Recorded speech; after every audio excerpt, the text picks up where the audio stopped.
My name is Harper, and if you had known me a few months ago, you probably would have called me a woman with a perfect life. I was living a successful, luxurious lifestyle, a high-rise penthouse, elite social circles, designer events, international vacations, and a husband who looked like the perfect partner to the world. People used to say I was lucky, and honestly, I believed it too, until the day my entire world quietly collapsed from the inside. After 8 years of marriage, I believed trust was the strongest foundation of our relationship. I trusted him blindly. When he came home late, I believed he was busy. When he started locking his phone, I told myself privacy was normal. When he became emotionally distant, I assumed it was stress from work. But the truth has a way of revealing itself slowly, quietly, and then all at once. One night, something very small changed everything. His phone was lying on the table and a message notification lit up the screen. It was a simple message, but it carried a tone only a wife can recognize.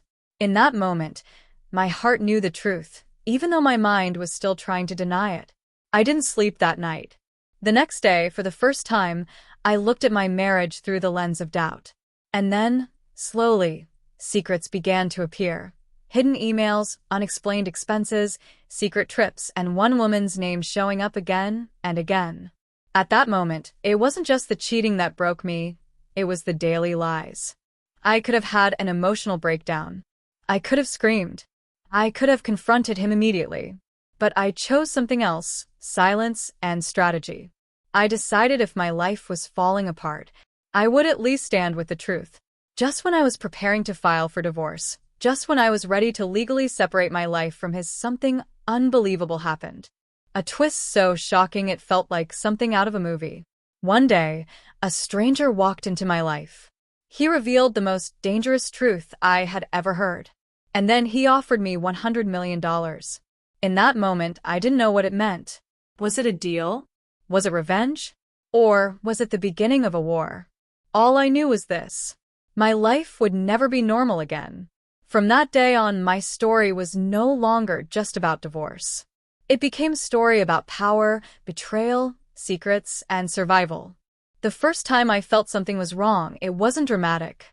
There was no lipstick on a collar, no late-night confession, no obvious sign of betrayal. It was quieter than that. Subtle. Almost invisible. It started with small changes in my husband's routine. He began coming home later than usual. At first, it was once a week. Then it became 3 times a week. Then almost every night. His excuses were always reasonable: client dinners, emergency meetings, business travel planning. And because I trusted him completely, I never questioned it. But trust has a strange instinct. Even when your mind refuses to believe something, your heart sometimes feels it. Then came the phone changes. He used to leave his phone anywhere: kitchen counter, sofa, bedside table. Suddenly, it was always in his hand. If he left the room, the phone went with him. If a message came, he would tilt the screen away from me. He changed his password. When I asked casually, he laughed and said, "Office security rules." I wanted to believe him. So I did. But the emotional distance hurt more than anything else. Conversations became shorter. Eye contact became rare. Even when we sat together, it felt like he was somewhere else. One night, everything shifted. We had dinner in silence. He said he was tired and went to shower. His phone was on the dining table. I wasn't planning to check it. I wasn't that kind of wife. I had never checked his phone before. Then the screen lit up. A message notification appeared. No name saved, just a number. But the preview message said, "I missed last night already." My heart dropped so fast it felt like the floor disappeared under me. I told myself maybe it was a misunderstanding. Maybe wrong number. Maybe work joke. Maybe anything. But deep down, I already knew. That night, after he slept, I couldn't sleep at all. My mind kept replaying that message again and again.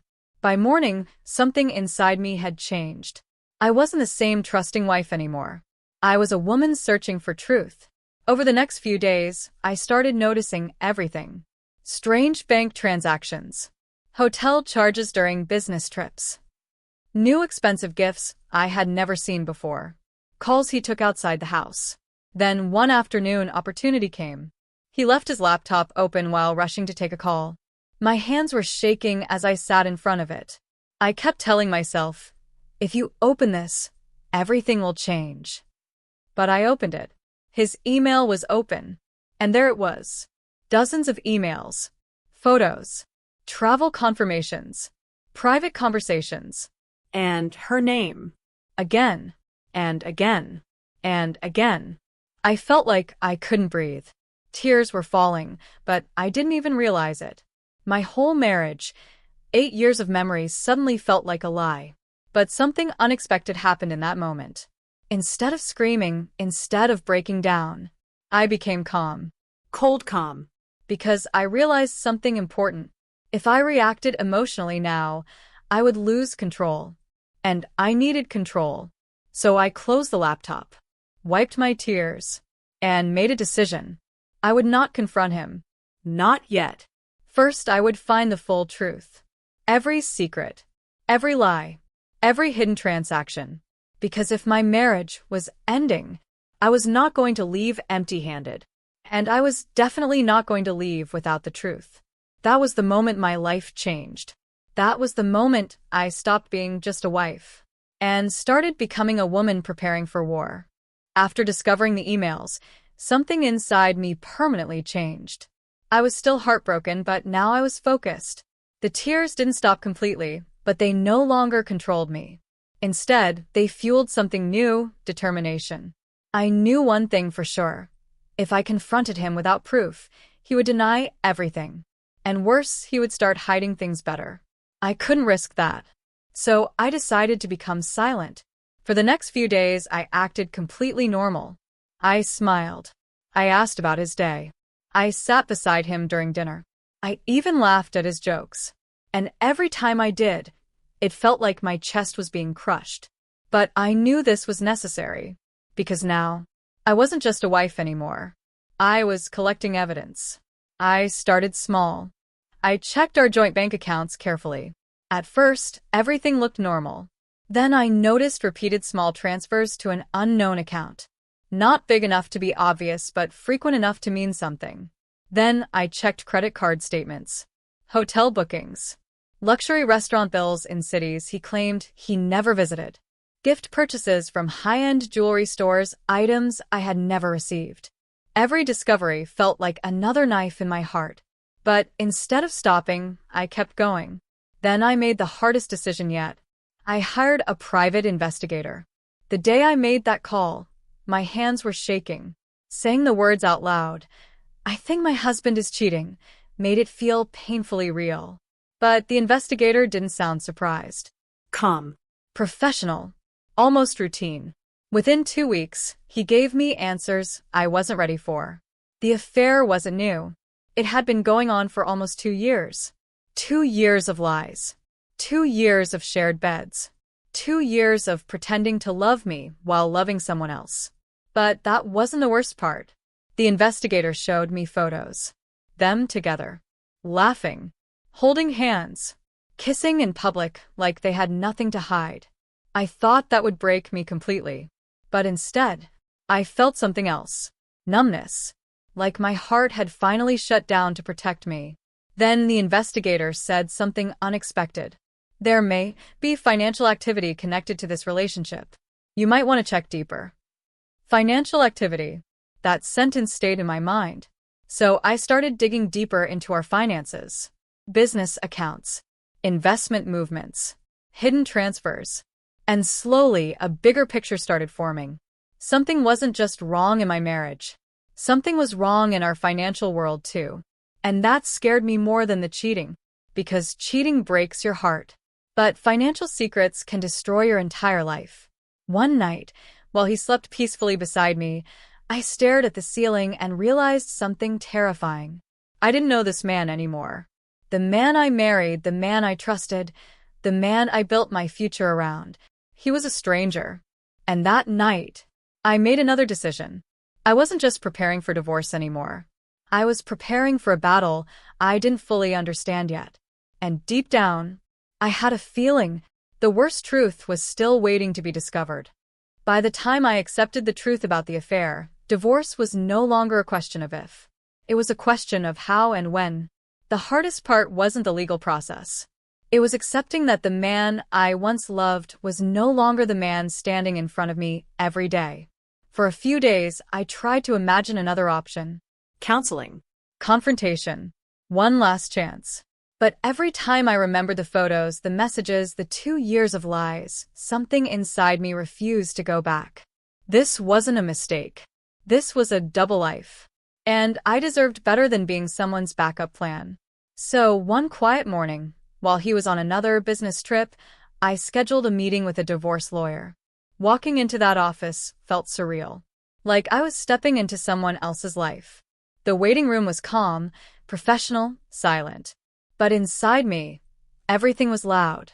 Memories, anger, Pain. fear of the unknown. When the lawyer asked, "How can I help you?" I almost broke down. But I stayed strong. I told her everything. The affair, the financial suspicions, the investigator's report, the evidence I had collected. She listened carefully. Then she said something that surprised me. "You're in a stronger position than you think." She explained that infidelity alone was painful, but combined with possible financial misconduct, it could completely change the legal outcome. If my husband was hiding money or involved in illegal activity, the divorce settlement could shift massively in my favor. For the first time in months, I didn't feel powerless. But I was also warned. He's influential. He may try to pressure you.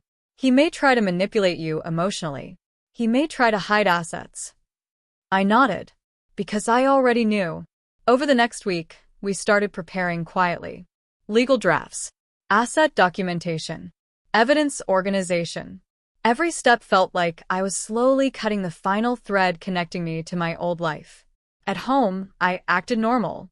Still calm. Still polite. Still pretending.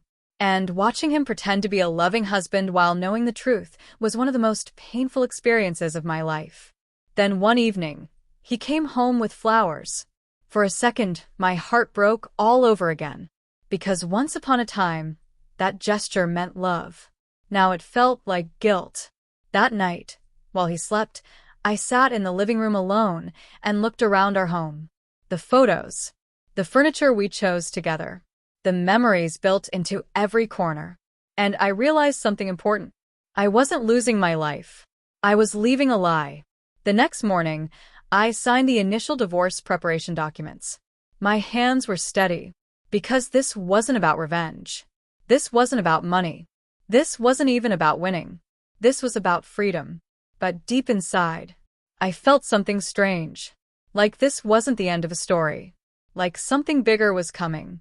And I had no idea that very soon, a stranger would walk into my life and change everything. The week after I signed the divorce preparation papers felt strangely quiet. Almost too quiet. It was like the storm inside me had settled into a cold, controlled silence. I went to work, attended meetings, answered calls, living my normal routine while secretly preparing to destroy the life I once built with my husband. That morning started like any other. I was sitting in my office, reviewing legal notes my lawyer had sent. Every document felt heavy, like each page carried pieces of my past life. My coffee had gone cold, but I didn't even notice. My mind was somewhere else, somewhere between heartbreak and survival mode. Then my assistant knocked. "Harper, there's someone here to see you. He says it's personal." I frowned. "I'm not expecting anyone." "He says it's urgent." For a moment, I thought maybe it was my husband. Maybe he had found out. Maybe everything was about to explode earlier than planned. "Send him in," I said, trying to keep my voice steady. The man who walked in was not who I expected. He was tall, well-dressed, calm, the kind of calm that comes from someone who is used to being in control. His eyes scanned the room once before landing on me. Not aggressive, not emotional, just focused. "Harper?" he asked. "Yes." He closed the door behind him and sat down without waiting to be invited. That alone told me this conversation was not going to be normal. "My name doesn't matter right now," he said quietly. "But I think you should know. I am married to the woman your husband is having an affair with. For a second, the world felt silent. Even though I already knew about the affair, hearing it spoken out loud by someone connected to her made it feel brutally real. I studied his face. No anger. No sadness. Just controlled seriousness. I already know about the affair, I said slowly. He nodded, like he expected that. Good. That makes this conversation easier. My stomach tightened. Why are you here? I asked. He leaned forward slightly. Because this situation is bigger than cheating. Those words sent a chill down my spine. Then he placed a file on my desk and slowly pushed it toward me. Your husband and my wife aren't just having an affair, he said. They're working together. My heart started beating faster. Working how? I asked. He held my eye contact for a few seconds. Then he said the words that changed everything. Financial fraud. Hidden accounts. Illegal transfers. Business manipulation. My hands went cold. Suddenly, all those strange transactions, hidden money movements, unexplained financial changes started making sense. But before I could fully process it, he said something even more shocking. I'm here to make you an offer. I stared at him. What kind of offer? He sat back in his chair. Calm. Controlled. Certain. If you file for divorce and if you help expose them legally, I will transfer $100 million to you. For a moment, I thought I misheard him. The number echoed in my head. $100 million. My voice barely came out. Why would you do that? His jaw tightened slightly. Because they destroyed my life too. And I intend to make sure they lose everything. The room felt smaller. Heavier. Like the air itself had changed. I wasn't just standing in the middle of a broken marriage anymore. I was standing at the edge of something dangerous. Something powerful. Something that could either destroy me or change my life forever. And deep inside, I realized something terrifying. My divorce was no longer just about leaving my husband. It had just become part of a war. For a few seconds after he said the number, I couldn't speak. $100 million. Not 10. Not 20. 100.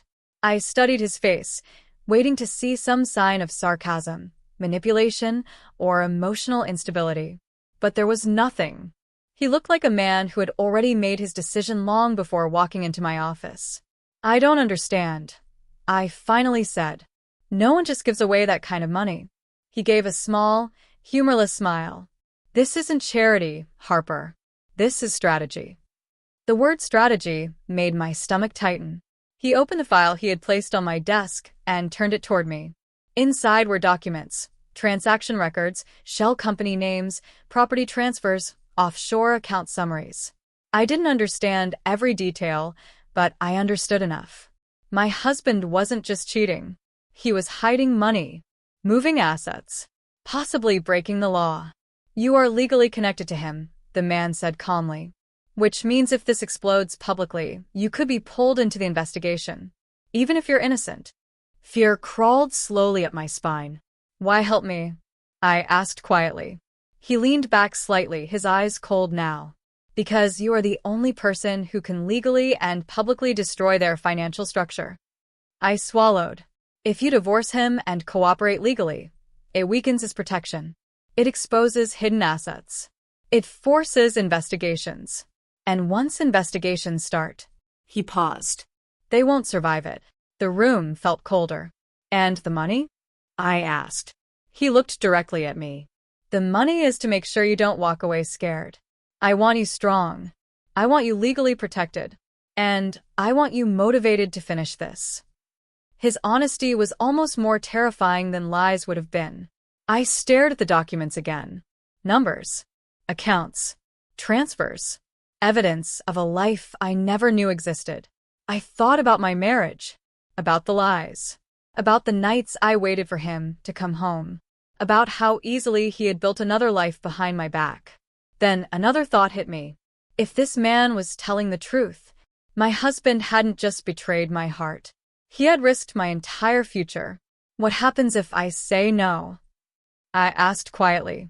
The man didn't hesitate. Then you divorce normally. You take whatever settlement you can get.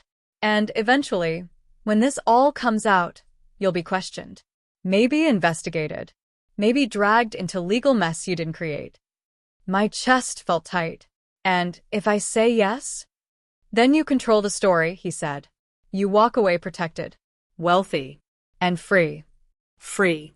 That word hit harder than the money, because deep down freedom was what I wanted most. Not revenge, not power, not even money. Freedom from lies. Freedom from pretending. Freedom from loving someone who never truly loved me back. But still, something inside me resisted. This sounds like revenge, I said slowly. His expression darkened slightly. No, he said quietly. This is consequences. Silence filled the room. Finally, he stood up and placed a business card on my desk.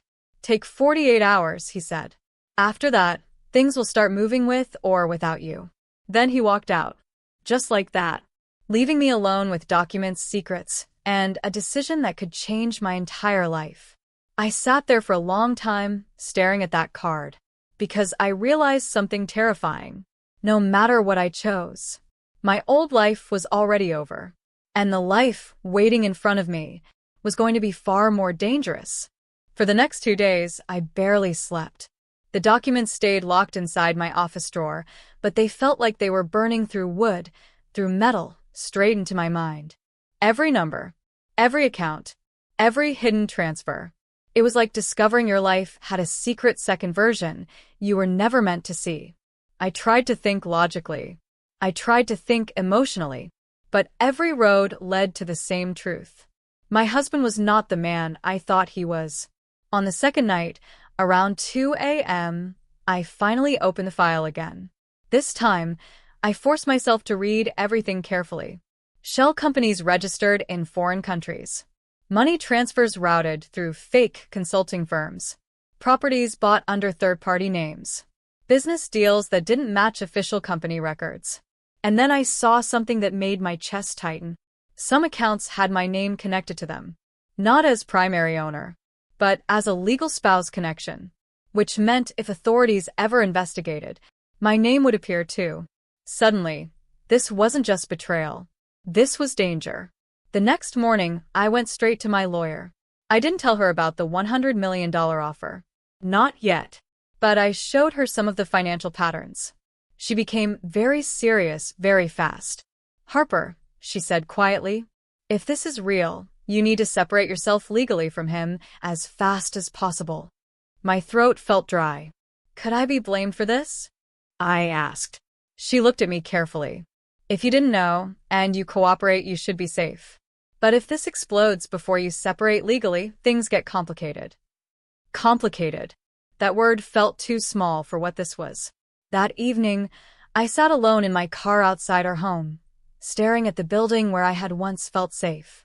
Now it felt like a stage where I had been performing the role of a happy wife, while a completely different story was happening behind the scenes. I thought about the man who visited me, his calm voice, his certainty, his warning. And then I thought about my husband, the lies, the double life, the financial secrets. And for the first time, the sadness started turning into anger. Not wild anger, cold anger, the kind that makes you clear, focused, dangerous. That night, when my husband came home, he smiled at me like nothing was wrong. And something inside me finally broke. Not loudly, not emotionally, quietly, because I realized something very simple. He had already destroyed our marriage. I was just the last person to accept it. Later that night, while he slept peacefully, I sat in the living room holding that business card again. 48 hours were almost over. I knew what I had to do. Not for revenge, not for money, but for survival.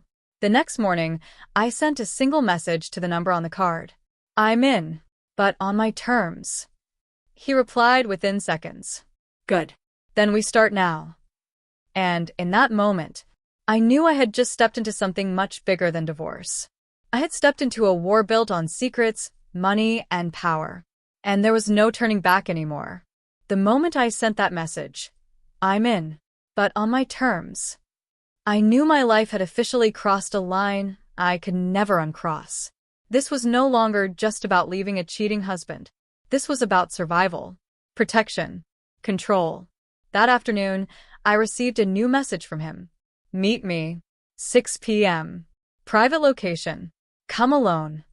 My heart pounded when I read it. For a second, fear tried to take over. What if this was a mistake?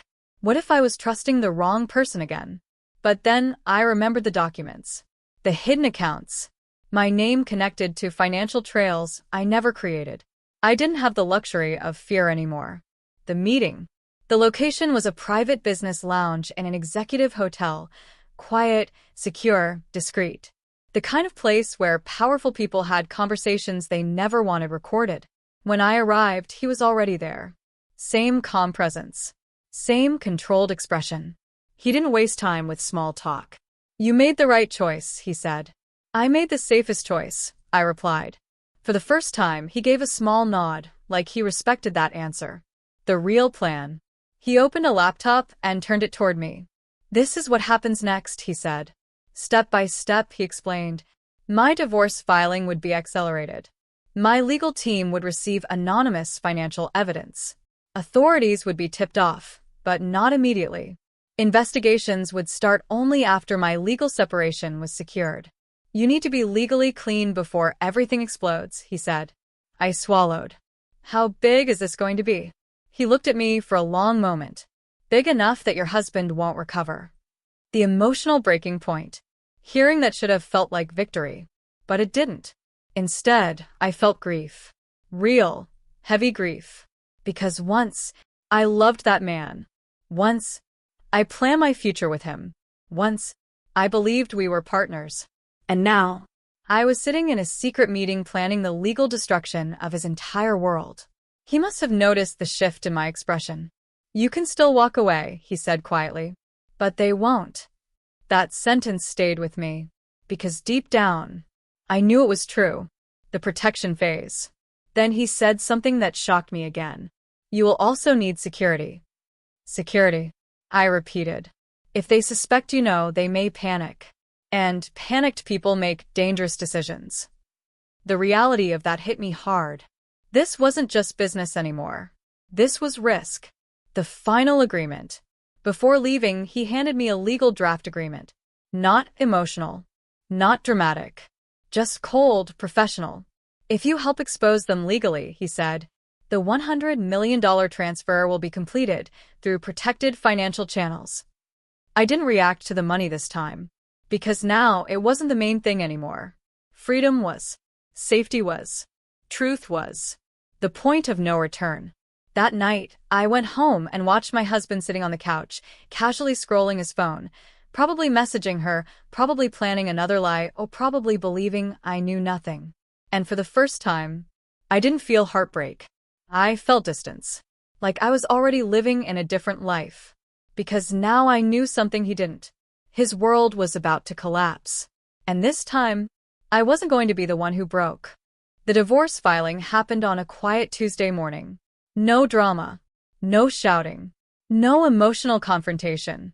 Just a legal document, officially ending the life I once believed was forever.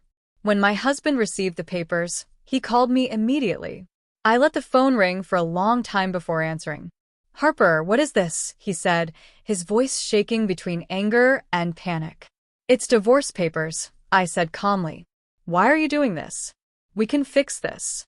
Whatever you think is happening. Stop, I said quietly.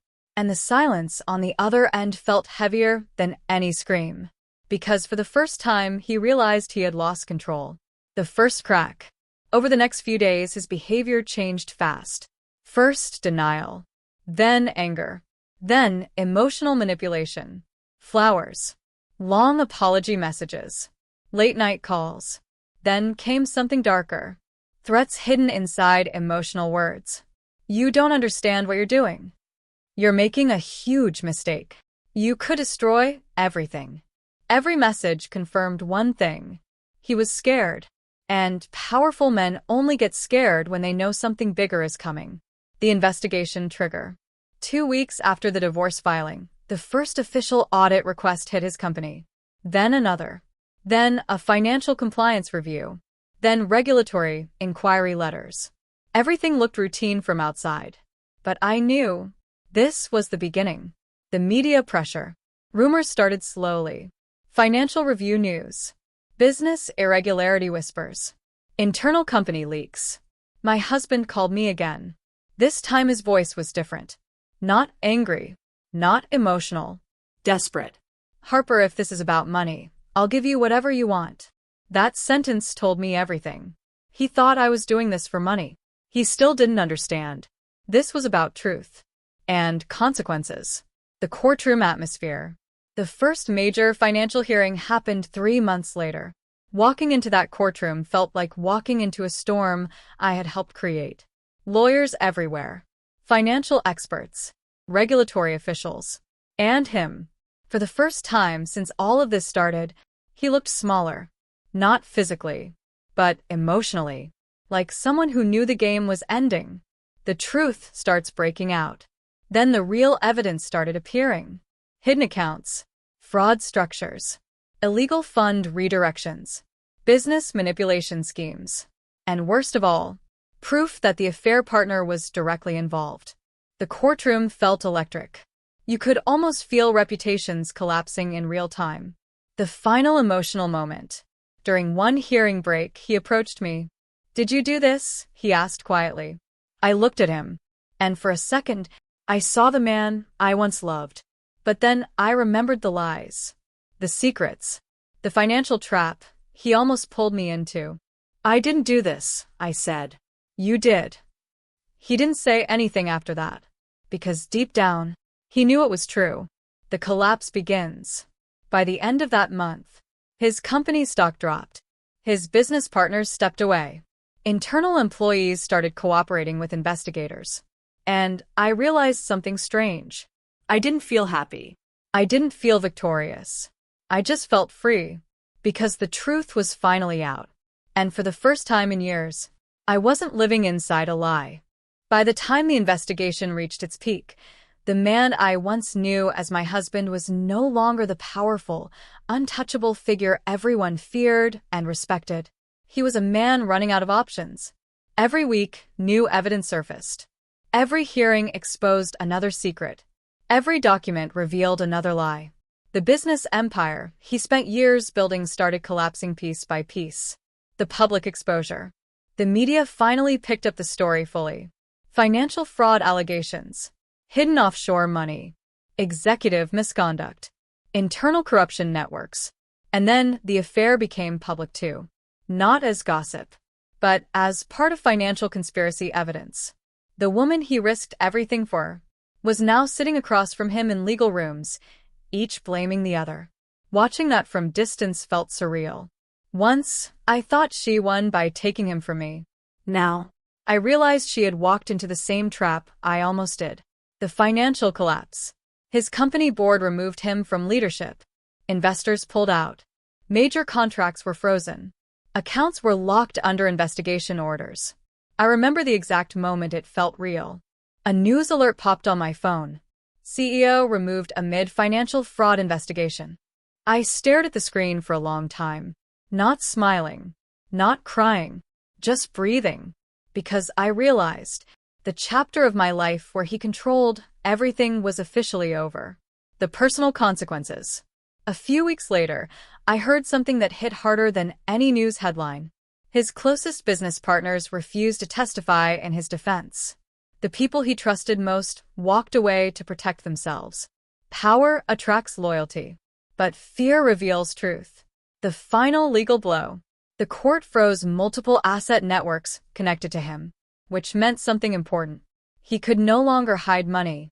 He could no longer move resources. He could no longer control outcomes. The man who once controlled entire boardrooms was now waiting for legal decisions made by strangers. The last time I saw him, it happened outside one of the final hearings. He looked older, tired, like someone who hadn't slept properly in months. He walked toward me slowly. "I never thought you would do this," he said quietly. For the first time, I didn't feel anger, just clarity. "I didn't," I replied. "You did." He nodded once and walked away. That was the last time I ever saw him. The emotional truth. People think revenge feels powerful. But the truth? Watching someone destroy themselves feels quiet, because by then, you're already living a different life. And I realized something important that day. I didn't win because he lost. I won because I survived. The closing of his chapter. Months later, legal penalties were finalized. Financial recovery operations began. His name disappeared from the industry elite lists. And the woman he chose over me? She disappeared from public life completely. Like they had never existed in the world I once lived in. And for the first time in years, I woke up one morning and felt nothing about him. No hate, no pain, no love, just peace. The final court decision came on a rainy morning. I remember standing near the courthouse window, watching water slide down the glass like time itself was washing away my past. The legal battle that had once felt impossible was finally over. Divorce finalized. Financial separation secured. Legal protection granted. And with it, the last official connection between me and the man who once defined my entire world was gone. I thought I would feel emotional in that moment. I thought I would cry, or feel anger, or relief so strong it would overwhelm me. But what I actually felt was calm. A deep, quiet calm, like stepping out of a storm and realizing the sky was finally clear. The promise kept. A few weeks later, I received confirmation through my legal team. The financial transfer was completed. $100 million. Even seeing the number in official documents didn't feel real at first. But something surprised me. The money didn't feel like victory. It felt like protection, like a shield between me and the life I escaped. I made one decision immediately. A portion of it would never be for me. I created a legal support foundation for women trapped in financial and emotional manipulation marriages. Quietly, privately, no media, no publicity, because I knew exactly how powerless that situation could feel. Rebuilding Harper. For the first time in years, I asked myself a question I had forgotten existed. What do I want? Not what my husband wanted. Not what society expected. Not what our marriage image required. Just me. I traveled alone for the first time in my life. I took business risks I was once too scared to take. I met people who knew me as Harper, not someone's wife. And slowly, piece by piece, I started recognizing myself again. The emotional healing. Healing didn't happen in one big moment. It happened quietly. The first night, I slept peacefully. The first time I laughed without forcing it. The first morning I woke up without anxiety sitting in my chest. And one day, without even noticing when it happened, I stopped thinking about him. The final truth I learned. I used to believe love meant sacrifice. Now I understand. Love should never cost your self-respect. Trust should never cost your safety. And loyalty should never be one-sided. The real victory. Years later, when I look back, I don't remember the money first. I don't remember the court battles first. I don't even remember the betrayal first. I remember the moment I chose myself. Because that was the moment my real life began. Outro. Sometimes life breaks you in ways you never expected. Sometimes the people you trust the most become the reason you have to become stronger. But here is the truth I learned. You are never powerless when you choose truth. You are never weak when you choose yourself. And sometimes the end of one life is the beginning of the life you were always meant to live. My name is Harper, and this is not the story of how my marriage ended. This is the story of how I finally began. Life has a strange way of teaching us the hardest lessons through the people we trust the most. There was a time when I thought losing my marriage meant losing my world. I thought starting over would mean starting from nothing. But I was wrong. Because sometimes what feels like an ending is actually a rescue. I learned that betrayal doesn't define you. Your response to it does. I learned that strength doesn't mean you never break. It means you rebuild, piece by piece, even when no one is watching. And most importantly, I learned that choosing yourself is not selfish. It is survival. Money can protect you. Power can change your life. But peace only comes when you stop living for people who never valued your heart. If you are ever standing at a crossroads in life, between fear and truth, choose truth. It may hurt. It may shake your world, but it will set you free. Today, I don't see myself as a victim of betrayal. I see myself as a woman who walked through fire and walked out stronger. My name is Harper, and this is not a story about loss. This is a story about courage, about self-respect, about rising when life tries to break you. And if my story proves anything, it's that sometimes the life you are afraid to lose is the very life holding you back from the one you truly deserve.